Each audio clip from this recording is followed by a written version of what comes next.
The story begins with Juan, a poor, struggling young man who can't even afford his apartment rent. He works as an artist, and while his art does bring in a little money, it's not much. We see him sitting on the street painting a portrait of a beautiful girl. When he finishes, she's amazed by the artwork. But just as he's about to start a new painting, a luxurious car pulls up. Inside is the richest man in the village. To Juan's shock, with this man is none other than Juan's ex-girlfriend. The rich man purposely humiliates Juan in front of her. He throws money at him and mocks, "Here you go, this should cover your whole day's earnings," then laughs in his face. Juan, embarrassed and wearing only a quarter of his clothes, gathers his stuff and heads to his worn-out car. Honestly, it's hard to tell whether he's driving it or it's dragging him. Juan returns to his village, a place filled with artists, galleries, and homes of painters. You could call it, my friend, a haven for artists. On his way home, he runs into his landlord, who demands the overdue rent. Fed up, Juan throws the rent money in his face. Before he can leave, the landlord tells him that's only for last month. He still owes this month's rent. Juan casually replies, "I'll pay later," which angers the landlord enough to throw a bottle of water at him. Now, you'd expect Juan to throw it back, right? Nope. Our sweet Juan picks up the bottle and gently puts it with his collection. He gathers and sells plastic bottles at the end of each month. The landlord sneers and says, "That's the poor man's logic," mocking how Juan collects plastic and cans. Of course, all respect to those who do this work. Juan then visits his dream gallery, a place he wishes to exhibit his artwork in someday. Like every day, he approaches the gallery owner, asking him to sponsor his painting. He even hands over some money, but the owner laughs and says, "This won't even cover 1 square meter of wall space." He leaves Juan and heads upstairs. Juan follows him, begging him to display his painting. The owner coldly replies, "Your art is garbage, Juan." Juan defends himself, saying, "I've improved so much, even my girlfriend Tian is impressed by it." Now, let me tell you, my friend, Tian is blind. Seriously, I'm not joking. She lost her vision due to an eye problem years ago. The gallery owner scoffs, "So you're relying on the opinion of your blind girlfriend? You've lost it." Then he points to another painting of a potato and says, "Now this, when I look at it, I actually feel hungry. That's how real it looks." Juan, crushed, doesn't know what to say. Now, about Tian, she can't see, and the only job she could find is working as a massage therapist. Unfortunately, this job puts her at risk of harassment, and people in the place take advantage of her blindness. One day, Juan catches someone harassing her and immediately takes revenge, doing to the harassers exactly what they did to her. He tells them, "Now do you feel what this poor girl feels?" He expects them to regret their actions, but instead, they gang up and beat him. After the beating, Juan and Tian go to the apartment where she treats his wounds. Juan exaggerates, claiming, "I beat them all up without mercy." Tian, who heard the attackers screaming, says, "Yeah, I heard them in pain from the beatings," unaware that it was actually Juan screaming. Juan then surprises her with a gift, a pair of shoes. She loves them. They dance together for a while, and just as Juan leans in to give her mouth-to-mouth, don't ask why, she suddenly hears someone else in the room. She asks, "Who's that?" Juan quickly says, "Just a friend who got evicted. He's staying with me." He tells his friend to keep his eyes shut, but Tian feels uncomfortable and leaves. Later, Juan and his friend go to the rooftop to drink some sauce. They get so drunk they pass out. Suddenly, a spaceship appears above them. Juan wakes up in shock and tries to wake his friend, but the guy is completely knocked out. The spaceship hovers right over their neighborhood. Juan sees a girl stepping out of the spaceship. She looks like a cartoon character, and she's pointing at 2 others who come down with her. It seems like they've come to the area to draw.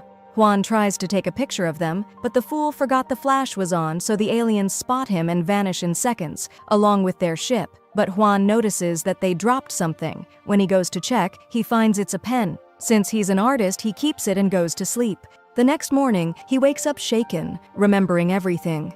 His friend sees him and jokes, "Are you dead or just asleep?" Juan starts telling him all about what happened on the rooftop. To his shock, his friend starts finishing the details for him. Juan is stunned, thinking maybe his friend saw it too, but his friend explains that Juan was mumbling the whole thing in his sleep. Turns out before bed, Juan had even drawn the 3 aliens. Juan loses hope that his friend will believe him and heads out to paint people on the street. While he's painting, his color runs out. He searches for more but can't find the right one. Then he spots the alien pen from last night. He decides to use it to finish the painting. First, he tests it on another sheet, and suddenly the drawing he just made turns real. He's in shock. To confirm what just happened, he draws an apple. Once again, it turns real. Overjoyed, he eats the apple, and it's definitely real. Excited, he puts the apple in his pocket and rushes to his friend to tell him everything. He shows him what's left of the apple and explains that he drew it and it came to life. But as usual, his friend doesn't believe him. He eats the rest of the apple and says, "What nonsense are you talking about? Go check into a hospital." To prove it, Juan draws a gold bar, just like his friend requested. But surprisingly, the drawing doesn't turn real immediately. His friend scoffs and throws the paper out the window. Suddenly, they hear an old man yelling in pain. The paper hit his head. The man scolds them for throwing bricks from the window, but then sees the gold bar on the ground, grabs it, slips it into his pocket, and walks away like nothing happened. That's when Juan's friend finally believes him. He tells Juan to draw a bigger gold bar, which he does, and they're both amazed. Since they live in a tiny room, Juan decides to draw a giant palace. He draws it, and suddenly, the palace appears in the middle of the city out of nowhere. People are shocked. The police arrive shortly after, just as confused. "We were just here 5 minutes ago. Who had time to build this?" they ask. The officers try to open the palace gates, and that's when Juan and his friend realize they've made a big mistake. Juan tries to erase the drawing, but doesn't know how. Then he discovers a button on the pen that deletes any drawing he doesn't want. He presses it, and instantly, the palace disappears before everyone's eyes. Once again, people are left speechless. Back in their room, Juan's friend tells him, "We need to draw money, at least 200 million won." He tries it himself, drawing a number, but it doesn't turn into money, just stays a number. Juan takes the pen, skillfully draws stacks of cash, and within seconds the room floods with so much money it covers them completely. Later, the building owner comes by and scolds the artists for leaving junk outside. One of the girls tries to respond, but the owner snaps, "You!" coming in with one guy, leaving with another. Then he calls out to Juan to lecture him too, but suddenly Juan and his friend appear, dressed in clown-like outfits they believe are what rich people wear, showing off in front of the whole neighborhood. Juan pulls out huge amounts of cash and tells the landlord, "Here's rent for the next 100 years. The landlord is stunned, having no idea where Juan got all this money. But Juan isn't done. Soon, the neighbors see him showing up in 3 luxury cars with girls who entertain him and tell him jokes. He heads to a top real estate company to buy the palace he always dreamed of. There, he finds his ex with her new boyfriend, who's refusing to buy her a villa worth just 15 million. Juan approaches the secretary and asks for 2 palaces in the most exclusive area in the city. He pulls out cash and pays for both right in front of his ex, who instantly regrets letting him go. Later that night, Juan surprises his blind girlfriend Tian by taking her to the new palace he bought for her. He asks her to guess what's in front of her. She says, "The 40 million won palace."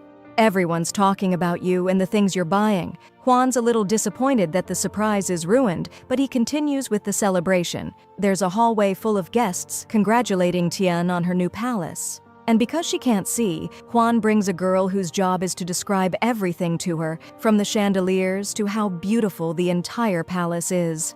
He proposes to her in front of all the guests, but Tian rejects his proposal and walks away. He follows her and asks if she doesn't love him. She tells him that she does love him, so he asks, "If you love me, then why did you reject me and embarrass me in front of everyone at the party?"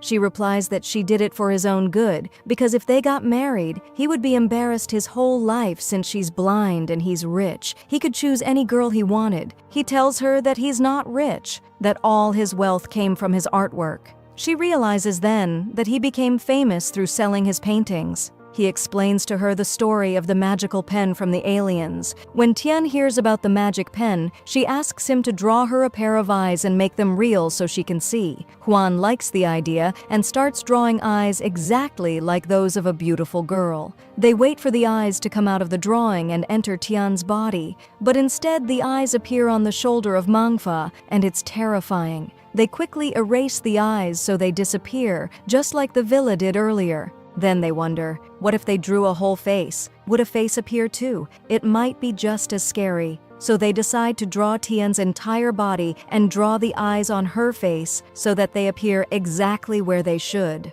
The drawing takes 5 hours to complete.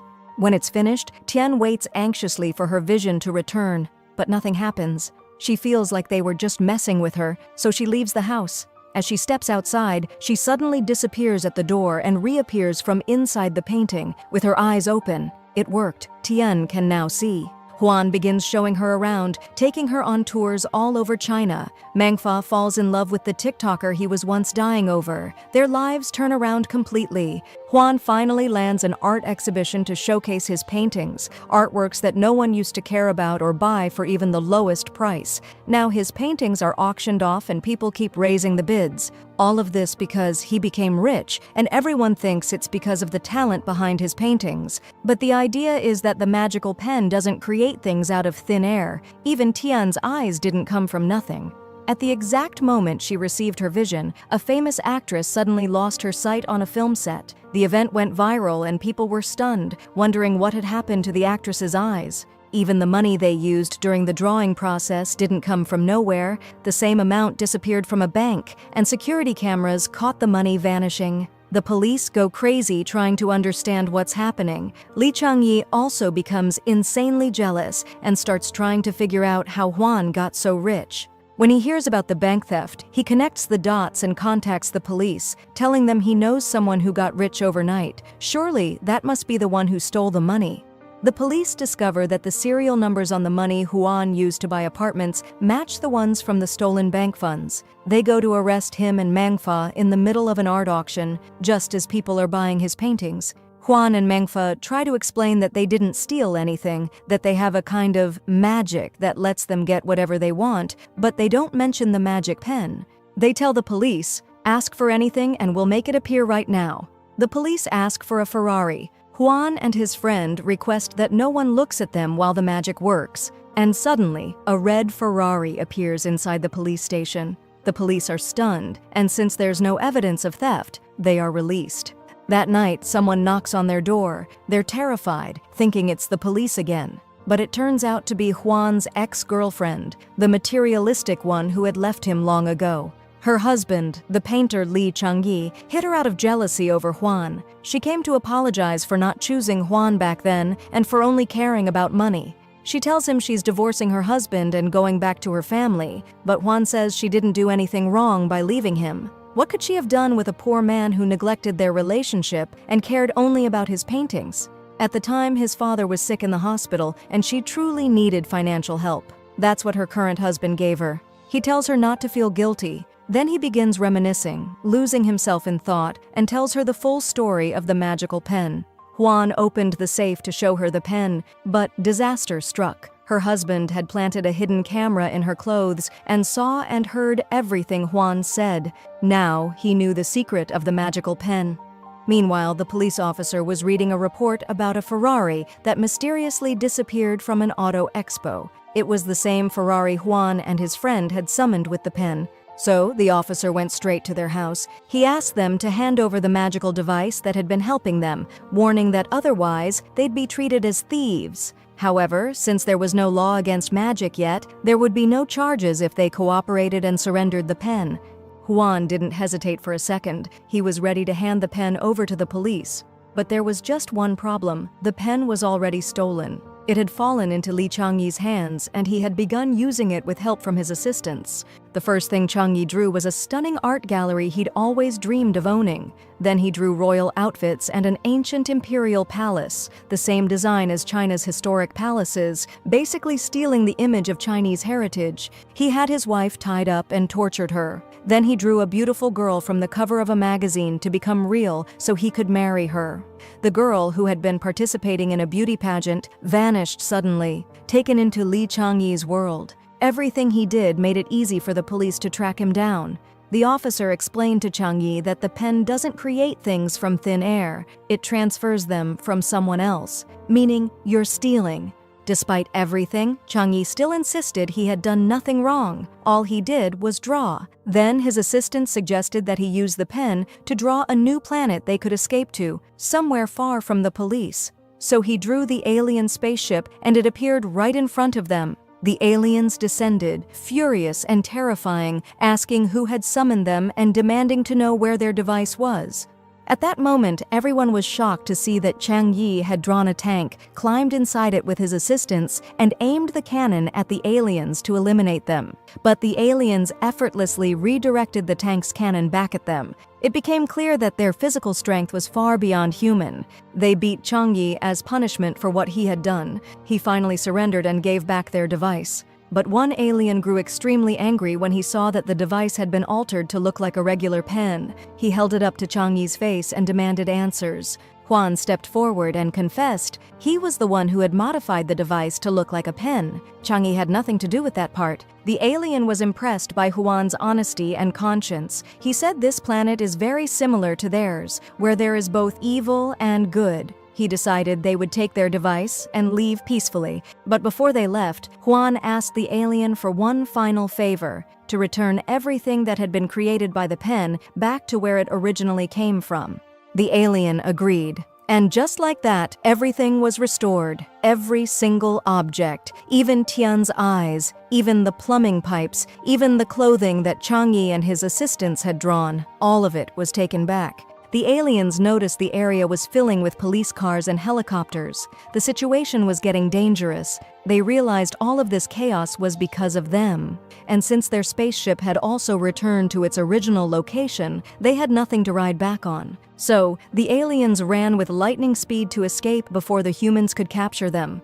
After that, the police arrested Chang Yi and his assistants on charges of kidnapping the beauty queen, who had been drawn from the magazine and held hostage. Chang Yi's wife also came forward and apologized to Huan, saying she had no idea there was a hidden camera on her clothes and that she had nothing to do with any of this. And with that, the story of the magical pen came to an end. Life returned to how it used to be. No one wanted to buy Huan's paintings anymore. We find out that Tian reopened her beauty salon, and yes, she married Huan. They now have a beautiful child together. That was the ending of our video. If you like the video, don't forget to support the channel with like and subscribe, and thanks for 100,000 subscribers.